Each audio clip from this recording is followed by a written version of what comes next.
खास बात यह है कि प्रधानमंत्री नरेंद्र मोदी मैच जब टीम इंडिया हार गई तो इसके बाद प्रधानमंत्री ड्रेसिंग रूम में गए और ड्रेसिंग रूम में जाकर उन्होंने खिलाड़ियों को ढांढस बंधाया, उनसे मुलाकात की और उन्हें यह भरोसा दिलाया कि पूरा देश उनके साथ खड़ा है। पूरे आप तस्वीर देख रहे हैं, मोहम्मद शमी को गले लगाया प्रधानमंत्री ने। ये तस्वीर नरेंद्र मोदी साहब उनके ड्रेसिंग रूम में गए, उनको शामी को जैसे गले लगाया उन्होंने और बड़ा दिलासा दिया कि बेटा होता है।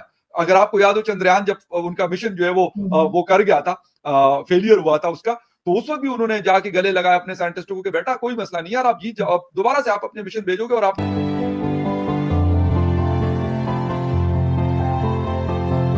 इसमें शमी को गले लगा रहे हैं प्रधानमंत्री नरेंद्र मोदी। वो तस्वीर मोहम्मद शमी ने पोस्ट की है। मोहम्मद शमी को पीएम ने गले लगा लिया। मोदी जी की जो सरकार आई है ना, उसमें सिर्फ ये देखा जाता है कि आपकी काबिलियत क्या है, और अगर वाकई में आप काबिल हैं तो आपको हम यहाँ बिठाएंगे ना।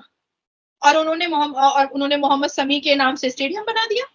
भाई आप काबिलियत रखिए ना। शमी की परफॉर्मेंस की अप्रिसिएशन पे जो उस इलाके के, जो उस एरिया के सीएम हैं, उन्होंने शमी का विलेज है सहासपुर, अमरोहा में ये विलेज है, और वहां पे शमी के नाम से पूरा स्टेडियम बनाने की वो एप्लीकेशन डाल दिया। So this is how we appreciate our heroes and this is how we uplift our heroes. अब पुनीत आप ये देखो कि यार उन्होंने अभी शमी रिटायर नहीं हुए ना, वो इतने एजेड है यार, उन्होंने उसके नाम का स्टेडियम बना दिया यार। ऐसा तो बिल्कुल नहीं है कि बिल्कुल मुसलमानों की कदर नहीं है। अगर ना होती तो वो टीम में ही ना होता, यानी कि अगर वो एक जैसा समझती हैं तो वो टीम में उनकी है, वरना वो किसी भी प्लेटफॉर्म पे उन्हें आगे ना आने देते मुसलमानों को। शामी अभी खेल रहा है और सकलैन जितनी परफॉर्मेंस तो कभी नहीं दी उसने, लेकिन उसके बावजूद उन्होंने उसको रिस्पेक्ट दिया, उन्होंने उसके शहर में स्टेडियम अनाउंस कर दिया। बहुत उम्मीदें थी भारत की टीम से, और खैर मैं तो दुआएं भी कर रही थी, लेकिन खैर कोई बात नहीं, हार जीत होती है। और जो वर्ल्ड कप है वो भारत के पास नहीं गया। पाकिस्तान में बहुत लोग जो है वो बड़ी खुशियां मना रहे हैं कि यार वो team right from the first match और कल फाइनल तक बहुत अच्छा खेली।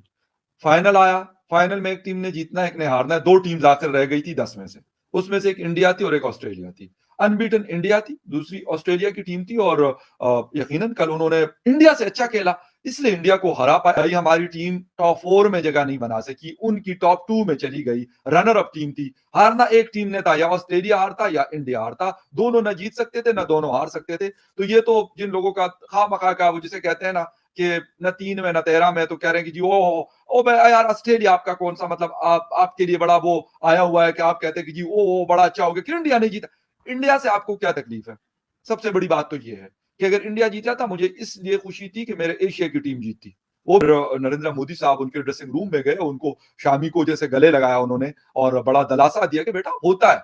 अगर आपको याद हो चंद्रयान जब उनका मिशन जो है वो कर गया था, फेलियर हुआ था उसका, तो उस वक्त भी उन्होंने जाके गले लगाया अपने साइंटिस्टों को कि बेटा कोई मसला नहीं यार, आप जीत जाओ, दोबारा से आप अपने मिशन भेजोगे और आपका मिशन सक्सेसफुली जाएगा। 2023 में हमने देखा ना अगस्त में, और वो मिशन 23 अगस्त को उतरा चांद के ऊपर, और उस जगह उतरा जहां पे आज तक किसी ने अपना मिशन उतारा ही नहीं है, किसी दुनिया की ताकत ने नहीं उतारा। बाकी यंगस्टर आएंगे, शामी आएगा, सिराज आएगा, बुमराह आएगा, शुभमन गिल आएगा, श्रेयस आएगा, के राहुल लीड करेगा, मतलब चलता रहेगा ये सिलसिला। 140 करोड़ की जनता रहती है, तो हो सकता है अगर वो इसी तरीके से लग के खेलते रहे, ये दफा 2023 की ट्रॉफी नहीं उठाई, हो सकता है 2027 की उठाए, हो सकता है 2024 में T20 का वर्ल्ड कप आए।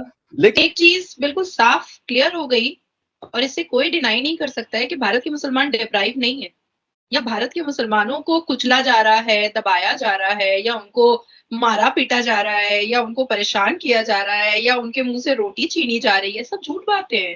कौन हिंदू है कौन मुसलमान है, इससे कोई फर्क नहीं पड़ता है भारत को। मोदी जी की जो सरकार आई है ना, उसमें सिर्फ ये देखा जाता है कि आपकी काबिलियत क्या है, और अगर वाकई में आप काबिल हैं तो आपको हम यहाँ बिठाएंगे ना।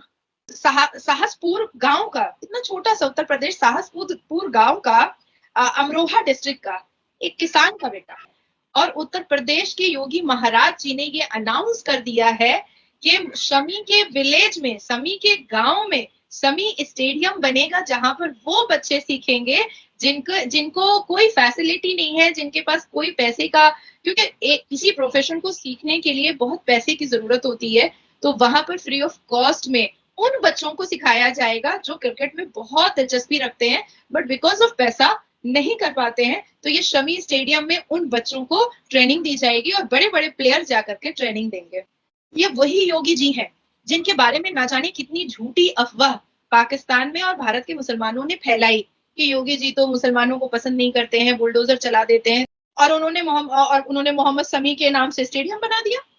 भाई आप काबिलियत रखिए ना। मैं शमी की परफॉर्मेंस की अप्रिसिएशन पे जो उस इलाके के जो उस एरिया के सीएम हैं उन्होंने शमी का विलेज है सहासपुर अमरोहा में ये विलेज है और वहां पे शमी के नाम से पूरा स्टेडियम बनाने की वो एप्लीकेशन डाल दिया। So this is how we appreciate our heroes and this is how we uplift our heroes. अब जबरदस्त है और कितनी मोटिवेशन है वहां पे रहने वालों की, वहां के रिहायशियों के लिए। लेकिन तो स्टेडियम बनाने की एक बात हुई मोहम्मद शमी के नाम पे। How important is this factor? अब मैं अगर ये सोचती हूँ कि जहां जहां हमारे लड़कों ने परफॉर्मेंसेस की, वर्ल्ड स्टेज पे ऐसी परफॉर्मेंसेस आई, अगर उनका ये सोच के उनके इलाकों में स्टेडियम बना दिए जाते तो आज हमारे पास कितने सारे स्टेडियम्स होते। हाँ बिल्कुल, ये भी है, होना चाहिए। हमारे जो प्लेयर्स हैं वर्ल्ड क्लास प्लेयर थे, ओवर द ईयर्स बहुत बड़ी बड़ी परफॉर्मेंसेस दी हैं। बिल्कुल सही बात आपने की है। स्टेडियम नहीं तो एटलीस्ट उनके स्टैंड्स होने चाहिए थे। मुझे नहीं पता मुशीब भाई का मुल्तान में है कि नहीं है, आपको पता होगा। है। अब जैसे सकलैन मुश्ताक का नाम कहीं भी आपको नजर नहीं आएगा, तो उसका अपने लाहौर में नाम नहीं है काफी स्टेडियम में, तो स्टेडियम तो कहीं रह गया बनाना है इधर। तो हम वही कह रहे हैं, डिसरिस्पेक्ट बहुत है। उसने अभी शामी अभी खेल रहा है और सकलैन जितनी परफॉर्मेंस तो कभी नहीं दी उसने, लेकिन उसके बावजूद उन्होंने उसको रिस्पेक्ट दिया है। उन्होंने उसके शहर में स्टेडियम अनाउंस कर दिया। और इंडिया के एक स्टेट के सीएम है योगी जी, उन्होंने अनाउंसमेंट किया कि मोहम्मद शामी के नाम का वो भारत के अंदर अपने स्टेट में स्टेडियम बनाने जा रहे हैं। तो एज अ मुस्लिम हमारे लिए कितनी काबिल फखर बात है। देखिए एज अ मुस्लिम तो मैं बाद में बात करूंगा, लेकिन इससे पहले मैं आपको एक बात बताना चाहता हूँ। इंडिया जानता है कि किसी भी गरीब को या किसी भी निचले तबके के बंदे को उठा के सुपरस्टार कैसे बनाना है। जब वो बंदा अपनी लय में आ जाता है तो पूरी इंडस्ट्री जो है उसके इर्द गिर्द इकट्ठी रहती है और उसको उसके उस पीक लेवल पे ले जाते हैं और उसके बाद उसको ऐसा तैयार करते हैं कि वो अपना टैलेंट जो है वो सबके सामने पेश करता है। ठीक है, इसी तरह ही मोहम्मद शमी के साथ हुआ है। 2 साल बाहर रहने के बाद जैसे मोहम्मद शमी ने स्ट्रगल किया है अपने घर में 4 तरह की पिचेस बनाकर, बीच में क्रैक्स पड़वाकर, जैसे उस बंदे ने स्ट्रगल किया और जैसे उसने अपनी बॉलिंग को स्ट्रॉन्ग किया है, बिलीव मी ऐसा सदियों में, सेंचुरीज में 1 या 2 बार होता है, बार बार नहीं होता। हम कहते थे हम नंबर 1 बॉलर्स हैं, हम नंबर 1 बॉलर्स हैं। 1.5 महीने में पता लग गया कौन कितने पानी में है। ठीक है, हम कहाँ पे एग्जिस्ट कर रहे हैं इस वक्त हमें भी नहीं पता। हम इस वक्त सिर्फ और सिर्फ इंडिया को प्रमोट कर रहे हैं। और यार ये देखिए कितनी मजेदार किस्म की ये बात है कि यार मुनीब आप ये देखो कि यार उन्होंने अभी शमी रिटायर नहीं हुए ना, वो इतने एजेड है यार, उन्होंने उसके नाम का स्टेडियम बना दिया यार। बहुत अच्छी बात है जी, उसने अगर अच्छी परफॉर्मेंस की है तो उसे अप्रिशिएट करना चाहिए। और ऐसा तो बिल्कुल नहीं है कि बिल्कुल मुसलमानों की कदर नहीं है। अगर ना होती तो वो टीम में ही ना होता, यानी कि अगर वो एक जैसा समझती हैं तो वो टीम में उनकी है, वरना वो किसी भी प्लेटफॉर्म पे उन्हें आगे ना आने देते।